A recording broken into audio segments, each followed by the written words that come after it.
नमस्कार दोस्तों, एक बार फिर से स्वागत है आपका मेरे चैनल पे। सो आज हम बात करने जा रहे हैं एक एसएमई आईपीओ की, जो कि अपकमिंग आईपीओ है और इसी वीक में होने वाला है। एसएमई होता है small and medium enterprises business होते हैं दोस्तों, और जिनका जो वैल्यू होता है वो 20 लाख से नीचे नीचे के लगभग मोस्टली होते हैं। तो हम इसी एसएमई आईपीओ की बात करने जाएंगे, इसके डिटेल में जानेंगे कि क्या है। और इस आईपीओ का नाम है Arvind and company shipping agency, जो कि ब्रिजेस पे काम करती है, शिपयार्ड पे काम करती है और होटल्स का भी बिजनेस है इनका मोस्टली। तो इसके बारे में डिटेल से जानेंगे, कैसे रहा इसका फाइनेंशियल पैरामीटर और क्या है, अप्लाई करना चाहिए नीचे करना चाहिए। उससे पहले वीडियो को लाइक शेयर और सब्सक्राइब करना बिल्कुल ना भूलिए। तो हम आप दोस्तों बात करने जा रहे हैं Arvind and company shipping agency की, जो एक एसएमई आईपीओ है और ये इसी वीक में ओपन होने वाला है। तो ये कंपनी जो इनकॉर्पोरेट हुई थी दोस्तों, वो 1987 में हुई थी। और Arvind and company shipping agency is situated at the Jamnagar Gujarat. तो ये जामनगर गुजरात की कंपनी है। The company is in business of carry and forwarding agents. तो ये एजेंट कैरी फॉरवर्ड करती है। The company operating in vessel like cargo barges बनाती है, flat top barges, crane mounted barges, hopper barges and tug और cargo. The company mainly provides services related to main vessel and actual equipment and supplier equipment to the multinational corporates. तो इस type से ये काम करती है दोस्तों। तो उसके अलावा the company has also extended the business horizontal by extending into the hospitality business and with the hotel Millennium Plaza and hotel 999 मतलब 999, दो तरह के होटल में ये काम कर रही है। Arvind and company shipping agency limited है 15 plus employee has completed 850 plus project इनके पास अभी हैं। तो ये कंपनी मेन दो कैटेगरी में काम करती है। पहला है charting of barges. Under this vertical is chartered flat topper barges to different coastal transporter. The coastal transporter then use the barges to transport their goods और इक्विपमेंट। उसके लिए यूज होता है dependent upon the requirement. As on 31 मई 2023 तक की अगर हम बात करें, द कंपनी हैज़ 5 ब्रिजेस और which is the 4 active work order rental agreement MOM। तो 5 ब्रिज टोटल कंपनी ने 31 मई 2023 तक डिलीवर किए हैं, जिसमें से 4 जो है एक्टिव हैं और वर्क ऑर्डर पे चल रहे हैं, अभी एक पेंडिंग में है। उसके अलावा दूसरा सेगमेंट जो इनका है दोस्तों वो है, तो वो दूसरा सेगमेंट है दोस्तों होटल एंड हॉस्पिटलिटी। तो इसके अंडर में हॉस्पिटलिटी बिजनेस भी है इनका vertical. The portfolio of hotels constant of 2 hotels, namely इनके साथ 2 होटल हैं, जिसमें एक है होटल मिलेनियम प्लाजा एंड दूसरा है hotel 999 situated at Jamnagar city of Gujarat. दोनों गुजरात में ही, जामनगर में। Both hotel have 72 well furnished room है दोनों होटल में इनके अपने। तो इस टाइप से जो इनका रेवेन्यू आता है वो इन्हीं 2 सेगमेंट से आता है। अब बात कर लेते हैं आईपीओ कब आने वाला है।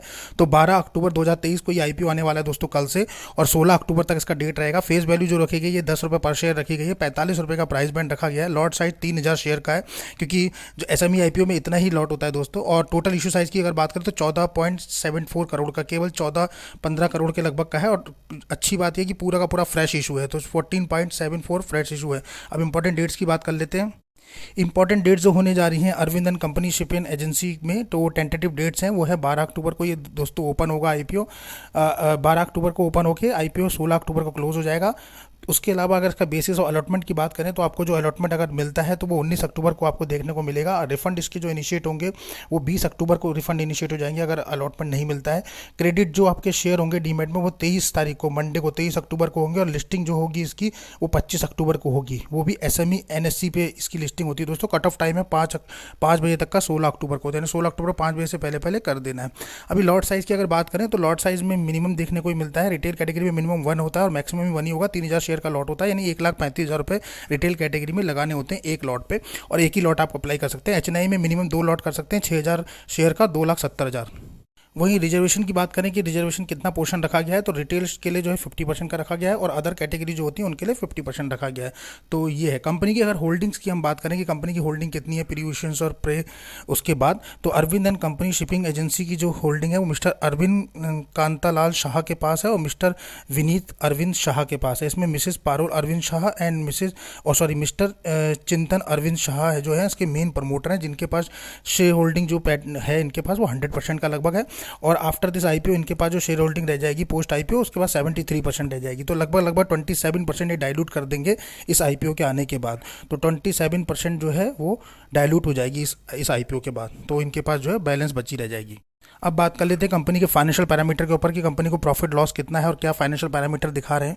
तो Arvind and company shipping agency limited renewal जो है इंक्रीज हुआ है 153.77% and profit after tax PAT जो है वो स्केल अप हुआ है 246% between the financial year ending March 31 2023 और मार्च 31 2022, यानी कि मार्च 31 2022 में कंपनी ने जो प्रॉफिट दिया है वो 153% लगभग 154% के लगभग प्रॉफिट दिया है, 153.77%। और वहीं 2023 की बात करें तो कंपनी ने जो 23 में प्रॉफिट दिया है वो दिया है 246.15%, यानी 246% का लगभग प्रॉफिट दिया है। प्रॉफिट आफ्टर टैक्स की बात की जा रही है यहाँ। उसके अलावा अगर पीरियड वाइज बात करें तो 3 साल का ले लेते हैं हम इसका, 2021-22-23। तो एसेट की बात करें तो 2021 में इनके पास से 578 करोड़ के एसेट, 5,78,000 करोड़ के, उसके बाद 18,60,000 के हो गए, उसके बाद 3,03,81 करोड़ के लगभग हो गए। ये सारी फिगर्स लैख में। रेवेन्यू की बात करें तो 52 लाख हुआ, फिर 331 लाख और फिर 841 लाख। वहीं अगर प्रॉफिट आफ्टर टैक्स की आप बात करें तो वो भी काफ़ी अच्छा जा रहा है। 23 लाख से इन्होंने स्टार्ट किया था, 100 लाख और उसके बाद 347 लाख। उसके बाद नेटवर्थ की बात करें तो 467 लाख, 566 लाख और 914 लाख, यानी 9 करोड़ 14 लाख। तो आप देखेंगे तो सारे पैरामीटर अच्छे हैं। एसेट में कंपनी ने जो है 5 करोड़ 78 लाख से स्टार्ट करके 33 करोड़ के लगभग पहुंची। वहीं रेवेन्यू में कंपनी जो है 52 लाख से स्टार्ट करके 84 करोड़ के लगभग पहुंच गई है। वहीं 8 करोड़ के लगभग पहुंच गई है। प्रॉफिट आफ्टर टैक्स की बात करें तो वहाँ भी अच्छा करा है, 23 लाख से लेके और 3 करोड़ 47 लाख पहुंची है। नेटवर्थ में जो है 4 करोड़ से लेके और तकरीबन 9 करोड़ के लगभग पहुंचे। तो कंपनी ने काफ़ी अच्छा फिगर दिया है और ऑल फिगर्स जो है इनकी लैक्स में है दोस्तों। तो ये सारी की सारी लैक्स में है। लेकिन वहाँ बोरिंग की बात करें तो कंपनी में बोरिंग काफ़ी हद तक ज़्यादा है। तो बोरिंग पैरामीटर में जो कंपनी है वो तकरीबन 10 लाख रुपए था, 10 लाख से 12 लाख हुआ और फिर 22 लाख रुपए लगभग बोरिंग पहुंच गया। तो बोरिंग हर बार इनका इंक्रीज होता जा रहा है और बोरिंग जो है एक मेजर कंसर्न है। बाकी इनके सारे पैरामीटर्स काफ़ी अच्छे हैं। Asset, revenue, profit after tax, net worth और रिजर्व एंड सरप्लस भी कंपनी पे काफ़ी अच्छा है। मतलब 46 लाख के लगभग रिजर्व स्टार्ट किया था, 4 करोड़ के लगभग था, आज की डेट में 9 करोड़ के लगभग रिजर्व इनके पास है। अभी आज की डेट में 9 करोड़ 13 लाख रुपए लगभग रिजर्व है बनता है इनके पास, 4 करोड़ 66 लाख का था। वहीं नेटवर्थ भी काफ़ी अच्छी है, 4 करोड़ 67 लाख से 9 करोड़ 14 लाख के लगभग हो गई है। तो फाइनेंशियली जो है बहुत स्ट्रॉन्ग दिखा रहे हैं। वहीं प्रॉफिट आफ्टर टैक्स की बात करेंगे तो 23 लाख रुपए लगभग था, जो बढ़ के 3 करोड़ 47 लाख के लगभग आज की डेट में इनके पास है। रेवेन्यू भी इनके पास 52 लाख था, जो बढ़ के 8 करोड़ 41 लाख के लगभग है। तो काफ़ी स्ट्रॉन्ग इंडिकेशन है, फाइनेंशियल काफ़ी स्ट्रॉन्ग है। एसेट हो, चाहे रेवेन्यू हो, चाहे प्रॉफिट आफ्टर टैक्स हो, नेटवर्थ हो या रिजर्व और सरप्लस कंपनी के पास है, ये सारे के सारे बहुत एक्सीलेंट दिखा रहे हैं और काफ़ी स्ट्रॉन्ग इंडिकेशन दे रहे हैं। वहीं केवल बोरिंग्स की बात करें तो बोरिंग एक कंसर्न निकल के आ रहा है, जहां कंपनी के ऊपर अभी भी करीबन 22 करोड़ के लगभग का बोरिंग दिख रहा है, जो कि कंपनी ने स्टार्ट किया था ये बोरिंग 10 करोड़ से बढ़ते बढ़ते आज 22 करोड़ का बोरिंग है। काफ़ी हाई बोरिंग है कंपनी के पास, मतलब लगभग मान के चलिए 50-60% से ऊपर का डेप्थ है। तो ये एक कंसर्न एरिया बनता है। इसके बाद की परफॉर्मेंस इंडिकेटर की बात करते हैं, वो क्या दिखा रहा है। डेप्ट टू इक्विटी रेशियो 2.44 है और this is a concern when it's above 1। EPS है 4.62 है, RONW 46.88 है। तो काफ़ी अच्छा कह सकते हैं। उसके अलावा जो कि परफॉर्मेंस इंडिकेटर में पीई की बात करें तो 8.01 के लगभग है इसका पीई। मार्केट कैपिटलाइजेशन की बात करें तो 54 करोड़ के लगभग मार्केट कैपिटलाइजेशन है।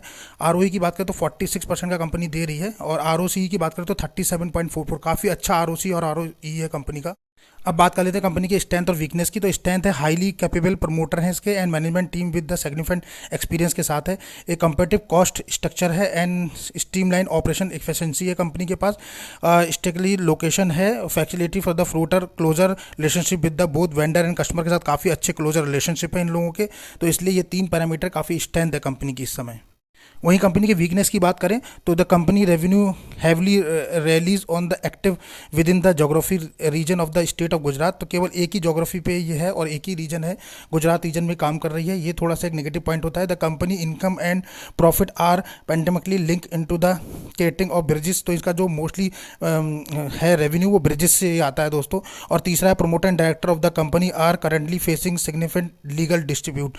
तो अभी लीगल डिस्ट्रीब्यूट चल रहा है प्रमोटर और डायरेक्टर के ऊपर, तो वो भी एक नेगेटिव इंपैक्ट दिखाता है इस आईपीओ का। अब बात कर लेते हैं ऑब्जेक्टिव ऑफ इशू की ऑब्जेक्टिव क्या है इसका। तो funding capital expenditure of the company को कुछ फंडिंग कैपिटल की रिक्वायरमेंट है, उसके लिए कर रहा है। जनरल कॉर्पोरेट पर्पस के लिए है और to meet public issue expenses, और जो ये इन्होंने आईपीओ निकाला है उसके जो एक्सपेंसेस है, खर्चे हैं, उनको निकालने के लिए ये आईपीओ किया गया है। सो यहाँ देखा जा रहा है कि 3 चीज़ों के लिए आईपीओ किया गया है, लेकिन कंपनी ने कहीं भी जो है डेप्थ कम करने की बात नहीं की गई है। Company not disclose any depth reduce पे फोकस नहीं किया गया, तो वो एक और कंसर्न है, क्योंकि कंपनी के ऊपर डेप्थ काफ़ी ज़्यादा है। जितना कंपनी का वैल्यू है उसके 50-60% के लगभग कंपनी पे डेप्थ है। तो कंपनी को सबसे पहले अपने डेप्थ रिड्यूस करने पे फोकस करना चाहिए। अगर वहाँ कंपनी फोकस करती है तो डेफिनेटली अच्छा है। अभी स्टिल बोरिंग जो है वो पार्ट जो है इनका एक कंसर्न एरिया बना हुआ है, और यहाँ इस आईपीओ के आने के बाद भी कंपनी ने बोरिंग पार्ट पे कोई भी फोकस नहीं किया है दोस्तों। तो ये सब हमें देखना है और एनालाइज करना है। तो अभी हम क्या करने वाले हैं वो हमें खुद अब करना पड़ेगा कि क्या है। तो नाउ अप टू यू कि आपको डिसाइड करना है कि आपको उसे अप्लाई करना है या नहीं करना है। पूरे फाइनेंशियल काफ़ी स्ट्रॉन्ग है, लेकिन कंपनी के कुछ वीक पॉइंट भी हैं जिसको हमने डिस्क्लोज किया है। तो उसके ऊपर अप टू यू कि डिसीजन आपका है। एनालिसिस कीजिए और देखिए और फिर सोचिए कि आपको ये अप्लाई करना है या अवॉइड करना है। तो अप टू यू दोस्तों। तो थिंक एंड डिसाइडेड कि यू हैव टू अप्लाई और avoid this IPO. But company के फाइनेंशियल और बाकी इंडिकेटर काफ़ी अच्छे हैं, और कुल मिला के जो है कंपनी काफ़ी अच्छी है। बस कुछ अप हैं कुछ डाउन है, सारे पैरामीटर्स कंपनी के चल रहे हैं।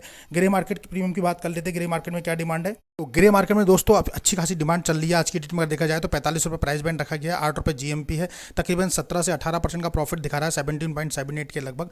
फायर रेटिंग की बात करें तो 5/3 के लगभग दिखा रही है, 3/5 सॉरी। और आईपीओ के साइज़ की बात करें तो काफ़ी छोटा साइज़ है, 14.74 यानी 15 करोड़ के लगभग का अप्रोक्सीमेटली साइज़ है। आईपीओ ओपन होगा आपका 12 अक्टूबर को और आईपीओ क्लोज हो जाएगा 16 अक्टूबर को। वहीं अलॉटमेंट अगर आपको मिलता है तो 19 अक्टूबर को पता लगेगा, और 25 अक्टूबर को जो है इसकी लिस्टिंग हो जाएगी एनएससी एसएमई आईपीओ पे। तो ये एसएमई आईपीओ है, इसलिए एनएससी एसएमई पे ही ये लिस्टेड होता है दोस्तों। अब बात करें प्रॉफिट की तो काफ़ी अच्छा प्रॉफिट दे रहा है, और इतना बुरा भी नहीं है। मतलब आप मान के चलिए 18-19% का प्रॉफिट अभी दे रहा है। अभी तो आईपीओ ओपन नहीं हुआ है ढंग से, और जब ओपन होगा तो मुझे लगता है काफ़ी अच्छा और जाएगा, जीएमपी में भी और उछाल आएगा। तो अभी प्रॉफिट गेन 18% के लगभग एज और नाउ अभी जो है 18% दे रहा है। वहीं बात कर लेते हैं कि पर लॉट पे क्या प्रॉफिट होने वाला है, जो लोग अप्लाई करेंगे उनको क्या प्रॉफिट मिलेगा। तो पर लॉट का जो प्रॉफिट है दोस्तों, उसके हिसाब से जो है इसका जो एक लॉट बन रहा है वो 3000 शेयर के लगभग का बन रहा है। तो मतलब 3000 शेयर मान के चलिए, और 8 रुपये लगभग आज की डेट में जीएमपी चल रही है। तो तकरीबन 8-24 मतलब कि 24,000 रुपये लगभग आपको सीधे सीधे बन रहे हैं। यानी एक लॉट पे लिस्टिंग डे वाले दिन ही 24,000 रुपये बन रहे हैं। और आईपीओ का जो कॉस्ट जो इसका वैल्यू है वो 1,35,000 रुपये हमें लगाना है। एक लॉट पर 24,000 रुपये हमारे बन रहे हैं। तो तकरीबन 1,69,000 रुपये के 59,000 रुपये के लगभग हमारे मिल रहे हैं। 1,59,1,60,000 रुपये लगभग पहले ही दिन आपको देखने को मिलेंगे अपने वैल्यू का, जो आपने इन्वेस्ट किया है उसका। तो काफ़ी अच्छा है, 24-25,000 रुपये अभी दिखा रहा है। देखते हैं आगे कैसा रहता है। तो ये हमें डिसाइड करना है कि हमें इसे अप्लाई करना है नहीं करना है। यहाँ कोई अप्लाई का रिकमेंडेशन नहीं है दोस्तों। तो वीडियो कैसा लगा, वीडियो को लाइक शेयर सब्सक्राइब करना बिल्कुल ना भूलिए। मिलते हैं अपने नेक्स्ट वीडियो में ऐसे ही, तब तक के लिए नमस्कार।